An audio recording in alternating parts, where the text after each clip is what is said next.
Bonjour à tous, bienvenue dans cette nouvelle vidéo. Je m'appelle Blanche, je suis aquarelliste et illustratrice. Aujourd'hui, je vous propose de peindre avec moi un joli herbier d'hiver, un lexique de fleurs d'hiver, puisque on est au mois de février, mais je vous assure qu'il y a bien des fleurs dans nos jardins. Si vous n'avez pas de jardin, c'est pas grave. N'hésitez pas à aller observer dans les parcs, à aller voir autour de vous ce qui se passe parce qu'il y a bien des fleurs en ce moment.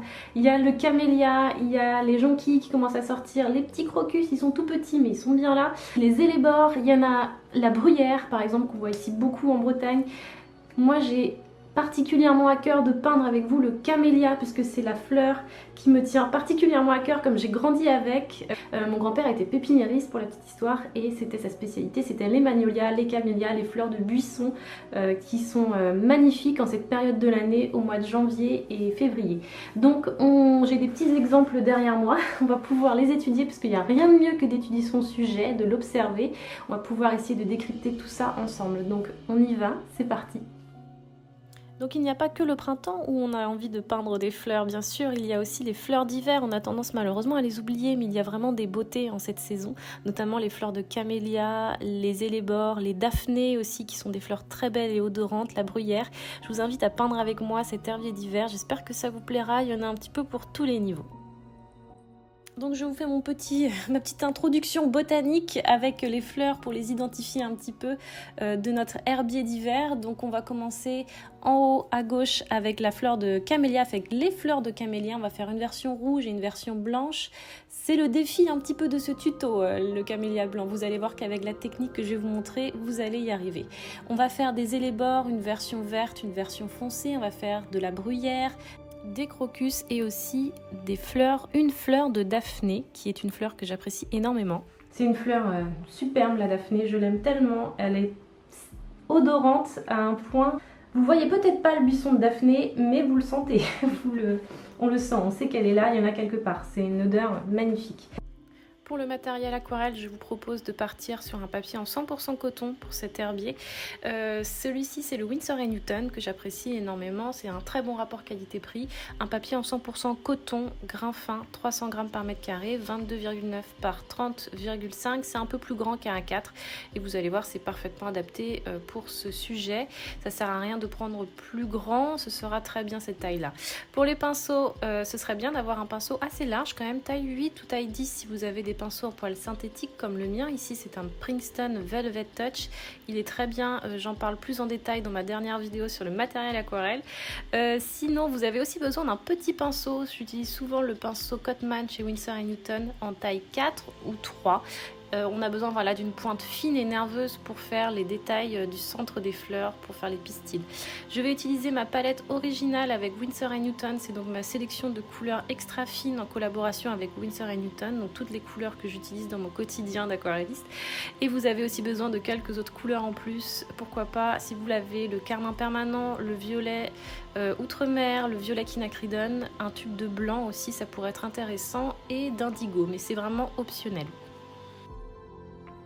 J'aime bien observer mon sujet avant de me lancer dans une peinture, donc je vous invite à faire ça avec moi. On va regarder ensemble cette jolie fleur de camélia bicolore que j'ai été shippée chez ma grand-mère le week-end dernier.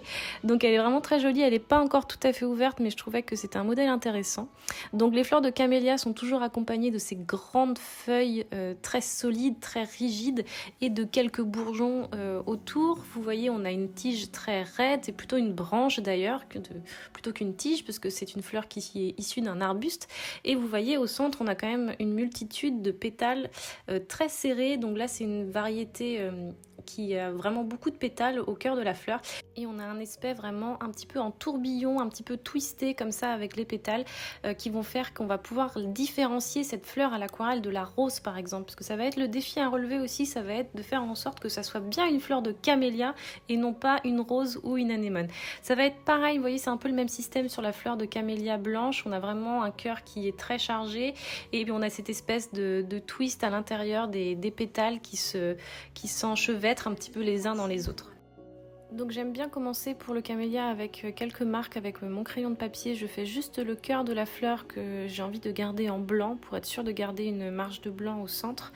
Et je vais donc utiliser mon carmin permanent en couleur pure et je vais commencer à faire un premier pétale en haut.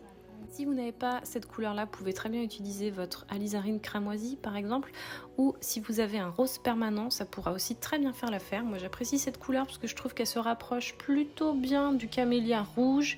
Donc voilà, ce sera, si vous l'avez, c'est encore mieux, sinon c'est pas grave, vous trouvez une alternative. Donc je fais en sorte de faire plusieurs pétales, 5 ou 6. Vous voyez, je fais quand même une fleur assez basique, mais je fais en sorte quand même qu'il y ait un système un petit peu de pétales qui passent les uns par-dessus des autres pour faire cet effet un petit peu twisté. Et avec la pointe de mon pinceau, je vais venir caractériser un petit peu plus la profondeur du camélia. Ça permet de marquer un petit peu plus cet effet de tourbillon, de centre de gravité, en tout cas au cœur de la fleur, et tous ces pétales qui tournent autour. Donc vous voyez, la pointe du pinceau sera très utile. Il y en a certains que vous pouvez remplir, d'autres que vous pouvez laisser en blanc complet. Voilà, ça permet de donner un petit côté un petit peu plus graphique à la fleur.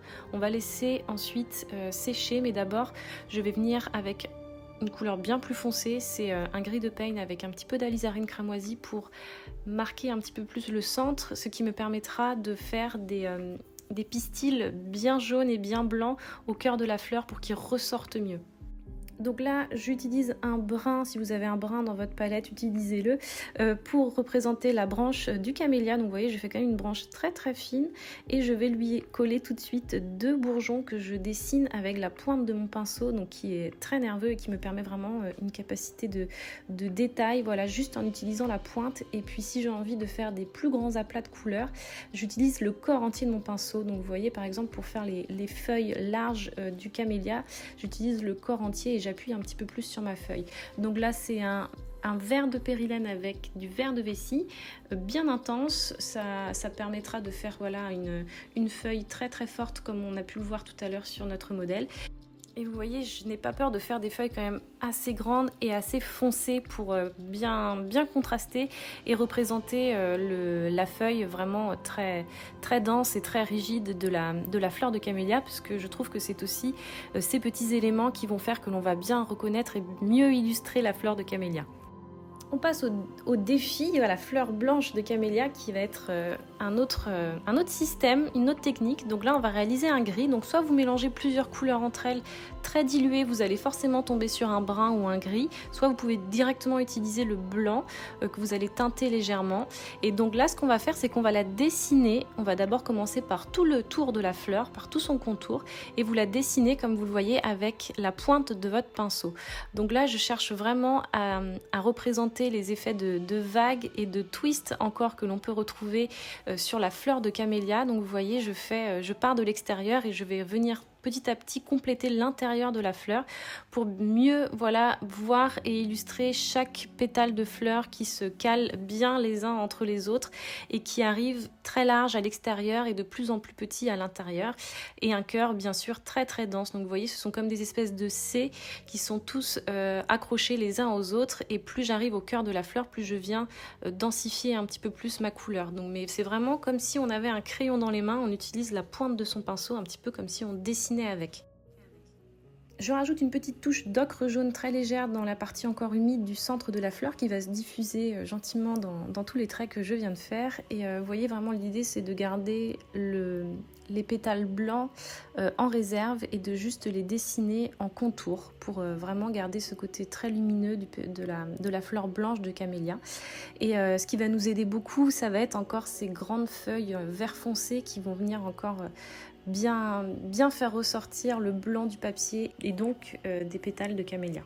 Donc comme pour la première fleur, je rajoute un bourgeon pour identifier encore un petit peu plus la branche de camélia, et je vais revenir sur mon autre fleur, sur le camélia rouge, puisqu'il a eu le temps de sécher, et je vais venir faire le cœur de la fleur avec des pistils jaunes. Donc je vais réaliser une couleur très blanche. Donc là j'utilise ma peinture blanche aquarelle avec une pointe de orange de cadmium ou de jaune citron, et vous voyez vraiment avec le bout du pinceau je vais venir faire plein de petits points comme une espèce de couronne dans la partie très très foncée du camélia. On passe aux élébores, donc ces jolies fleurs d'hiver assez discrètes mais très caractérisées par ces couleurs douces et sourdes qu'on aime beaucoup. Donc on va commencer avec l'élébore noir. Donc c'est vraiment une fleur qui est très belle et très intense de par sa couleur. J'espère que vous en avez déjà vu parce que c'est vraiment une très jolie fleur d'hiver. Donc on va commencer un petit peu comme le camélia mais avec un pétale un peu plus petit en forme de pointe. Donc c'est une couleur très dense, vous voyez, presque noire. Donc pour la réaliser, vous utilisez un alizarine cramoisi avec du gris de peigne et pourquoi pas une petite touche d'indigo si vous l'avez.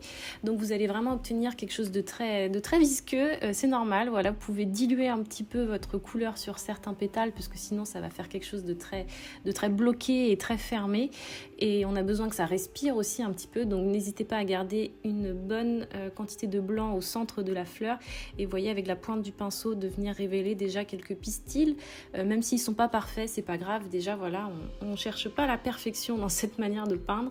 On peut aussi démarrer déjà une autre fleur de profil en réalisant donc cette fois-ci juste 3 pétales toujours en forme de pointe, les 2 premiers un petit peu comme on a réalisé la première fleur et puis vous voyez on en met juste un en dessous avec juste un trait très fin qui sera l'illustration d'un pétale plutôt vu de profil. Donc prenez le temps de bien reprendre votre forme si vous n'en êtes pas satisfait. Tant que tout est humide, de toute façon vous avez le temps de retravailler un petit peu les contours de la forme de votre fleur et puis vous voyez on peut en faire une vraiment encore plus petite, un petit peu plus en hauteur. Pour la tige, vous voyez j'utilise toujours la pointe de mon pinceau et je viens faire les connexions avec les différentes fleurs. J'ai bien envie de rejeter un petit coup d'œil sur notre modèle et pour observer un petit peu la collerette autour des fleurs. Donc on a des espèces de griffes qui sortent de ces collerettes, de l'assise de ces fleurs, donc que j'essaye de représenter juste avec quelques traits de pinceau. Donc voilà, elles sont un peu plus grandes sur les parties basses de la plante, donc c'est toujours intéressant d'avoir les sujets juste à côté de nous pour encore mieux les observer et les représenter après sur notre feuille. On va enchaîner avec l'ellébore plus pâle, l'ellébore verte avec ses teintes un petit peu parme autour. Je ne sais pas si on arrivera à la faire exactement comme notre modèle puisque c'est un petit peu plus complexe je trouve, mais on va tenter. Déjà on va faire un vert pâle. Ici j'ai fait un mélange avec du jaune citron et du bleu outremer très dilué et vous voyez je reprends mon vert de base pour la tige et puis je lui rajoute quelques petites feuilles très simples et on attend que ça sèche. On va passer à la fleur de bruyère, donc on observe un petit peu toutes ces grappes, toutes ces petites formes roses au bout de cette tige très velue. Elle a un petit côté poilu, notre tige de bruyère. Avec le pinceau fin, je vais faire un mélange avec un peu de violet quinacridone et d'alizarine cramoisi. Si vous n'avez pas le violet quinacridone, c'est pas grave, vous pouvez ajouter tout simplement une pointe de bleu avec l'alizarine cramoisi, vous obtiendrez un mauve assez léger qui nous conviendra parfaitement pour ce sujet. Donc je vais représenter ces petits ronds tout d'abord en alternant des ronds un petit peu plus intenses, des ronds un petit peu plus pâles. Je vous conseille de les faire un petit peu plus pâles au départ puisque comme ça on pourra faire leur petit bec un peu plus foncé quand ce sera sec. Ensuite je reviens avec mon vert et d'un trait qui part du bas vers le haut, je remonte et je traverse tous ces petits ronds pour les connecter à une tige centrale et puis je vais lui faire ces espèces de petites tiges velues un petit peu comme un cactus. Je vais en mettre un petit peu partout pour pouvoir bien illustrer cette fleur de bruyère puisque je trouve que ces effets de tiges un peu piquantes sont vraiment très caractéristique de cette fleur. Donc c'est un peu l'intrus de notre herbier d'hiver puisque cette fleur là elle pousse un peu à toutes les saisons. Si vous habitez comme moi en Bretagne, vous la voyez vraiment partout, c'est vraiment une fleur très vivace, on la voit pas mal sur les bords de mer aussi. C'est une très jolie fleur qui est odorante aussi, qui est très sympa à renifler. Elle a un très joli parfum, très doux et délicat. Et on n'oublie pas pour terminer ces espèces de petites pointes, de petits nez un peu plus foncés, voilà, pour bien finaliser notre fleur de bruyère. On passe ensuite au crocus, donc j'ai réussi à en trouver un dans mon jardin, je ne pensais même pas en avoir, mais coup de chance.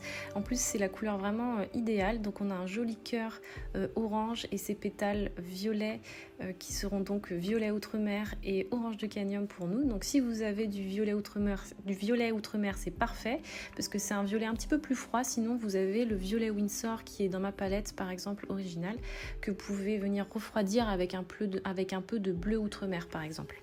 Donc aidez-vous du corps du pinceau pour réaliser ces pétales un peu plus longs, cet effet un peu dentelé de la fleur de crocus qui a une jolie forme de corolle ou d'entonnoir, voilà, pour visualiser un petit peu plus et simplifier notre sujet. Vous lui rajoutez une tige, moi je vais réutiliser le vert qu'on a utilisé pour la fleur d'Hellebore, une tige assez douce et qui est dans le prolongement de cette forme de corolle, et je vais faire une petite touche de violet quinacridone qui fera comme ça un petit rappel avec la couleur qu'on a utilisée pour la fleur de bruyère. Donc notre violet quinacridone ou alizarine cramoisie, si vous ne l'avez pas, vous pouvez le mettre tout en bas, vous voyez, de la fleur. Tant que tout est encore humide, ça va nous faire normalement un joli fondu. Donc je vais en réaliser deux autres à côté en diluant ma couleur tout simplement. Vous pouvez les coller à la fleur centrale pour que ça fasse des jolis ponts et des jolis fondus de couleur comme ça un petit peu plus naturel. On va attendre que ça sèche et quand ce sera bien sec, on fera le cœur de la fleur. On va enchaîner et terminer avec la Daphné. Donc on va travailler un petit peu à l'envers. On va commencer par les feuillages. Vous voyez, elle a des feuillages assez longs qui entourent ce dôme de fleurs qui est composé de plein de petites fleurs blanches ou rosées. Et on va garder un espace blanc comme ça après avoir tracé la tige pour pouvoir placer toutes ces petites fleurs que l'on va venir dessiner avec la pointe du pinceau. Donc là, c'est des fleurs qui ressemblent un peu à des étoiles. C'est des mini fleurs à 4 mini pétales. Donc on va commencer, voilà, par les dessiner, ou des croix, voilà, ça peut être aussi des formes de croix, mais l'idée c'est de garder que le contour, de dessiner que le contour de ces toutes petites fleurs et puis de former comme ça au fur et à mesure une espèce de dôme, de rond très, très chargé et très fleuri. Et puis ensuite on viendra faire juste le petit cœur des fleurs.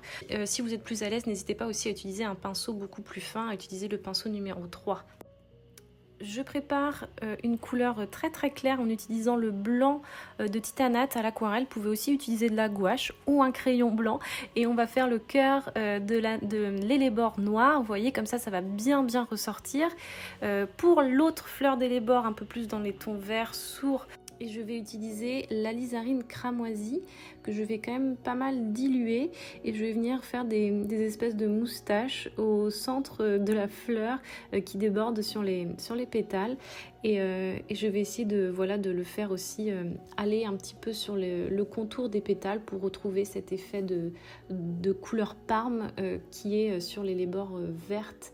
Vert amande, hein, c'est un petit peu un vert amande très douce et on peut travailler le cœur de la fleur. Donc là c'est compliqué de revenir avec une couleur pâle, donc je vais carrément avec du vert de périlène pour représenter le cœur de la fleur. Maintenant que notre crocus est bien sec, je vais prendre de ma couleur orange de cadmium qui est une couleur quand on utilise avec peu d'eau qui est très très opaque et très intense et faire juste un pistil bien présent sur le cœur du crocus et voilà, on aura donc terminé notre herbier. Voilà, une fois que vous avez terminé votre herbier, que vous avez mis tous les petits détails des pistils, que vous avez bien terminé, tout ce qui manquait, tout est là. On va noter, on peut prendre un crayon et noter le nom des fleurs, voilà, pour bien finaliser notre herbier. Et puis voilà, on en fera un autre au printemps, certainement. Voilà, on a terminé notre herbier d'hiver, donc avec toutes ces jolies fleurs colorées de l'hiver, comme quoi il n'y a pas que au printemps qu'on peut peindre des fleurs, il y en a toute l'année, tout au long de l'année, et elles ont toute leur identité et leur beauté. J'espère que ça vous plaira, n'hésitez pas à me poser des questions si vous avez des difficultés ou s'il y a certaines fleurs qui sont plus faciles pour vous. Il y a un petit défi quand même avec le camélia blanc, les crocus sont assez faciles, les Hellebore aussi, voilà, il y a toutes les petites étapes de séchage à attendre, mais c'est à votre portée, j'en suis sûre. Même si vous êtes débutante, c'est toujours un très bon exercice et n'hésitez pas à refaire jusqu'à ce que vous ayez capté l'essence d'une fleur. Voilà, c'est comme ça, c'est en pratiquant, à force de pratiquer, vous allez y arriver, c'est sûr. Merci d'avoir regardé cette vidéo, j'espère que ce nouveau tuto vous aura plu. N'hésitez pas à me laisser un petit pouce en l'air si cette vidéo vous a plu. Je reviens avec d'autres vidéos tuto évidemment, d'autres vidéos autour de l'aquarelle. Voilà, donc je partagerai tout ça bientôt avec vous. Pour ne rien manquer, n'hésitez pas à vous abonner. Je vous embrasse et je vous dis à très bientôt.